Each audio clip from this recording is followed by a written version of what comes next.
كشفت أسرة الإعلامي هاني عصر تفاصيل وفاة فاقدهم بعد دخوله لإجراء عملية جراحية في اللحمية بإحدى المستشفيات، ثم غاب عن الوعي 15 يوم بعد إجراء العملية إلى أن توفاه الله. وأوضح الشقيق الأكبر للراحل هاني عصر: أخويا كان رايح يعمل عملية جراحية بسيطة في اللحمية ومرضيش ياخدني معاه يومها، وقال لي كلها ساعتين وأنا جاي مش هطول.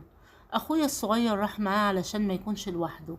وتابع خلال لقائه مع الإعلامية نهال طائل ببرنامج تفاصيل المذاع على قناة صدى البلد: الدكتور الخاص بتشخيص حالة هاني أبلغنا إن أخويا أخد جرعة بنج زيادة وقلبه توقف 20 دقيقة، وقال لي إن كلها يومين وهيستعيد هاني وعيه مرة أخرى.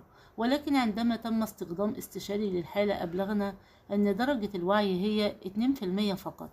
وأكمل شقيق هاني عصر: دكتور الرعاية أبلغني إنهم استلموا حالة هاني في غيبوبة تامة، وإنه سيتم تنشيط عضلة القلب بشكل مستمر لاستعادة الوعي مرة أخرى، ولكن لم يستمر الوضع كثيرا، وتم إبلاغنا بعد يومين بأن هاني قد توفى.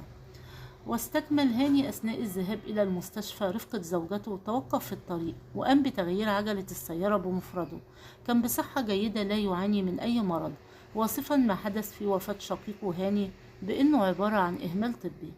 على الجانب الآخر قال شقيق هاني الأصغر الذي كان يرافقه إلى المستشفى: العملية الجراحية أخذت أكتر من وقتها، الأمر الذي أحدث لي بعض القلق، والقلق ازداد عندما شاهدته خارج من غرفة العمليات على التروجي ووجهه منتفخ بعض الشيء، واصطحبه الطبيب المعالج إلى العناية المركزة.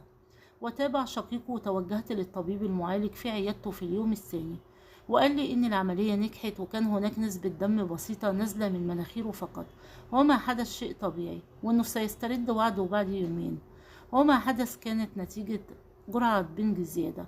وأردف شقيقه: لما التقرير الخاص بحالة هاني أخويا طلع عرضته على دكتور استشاري مخ وأعصاب كبير في أمريكا، وقال لي إن التقرير يدل على إنه كان هناك نقص في الأكسجين.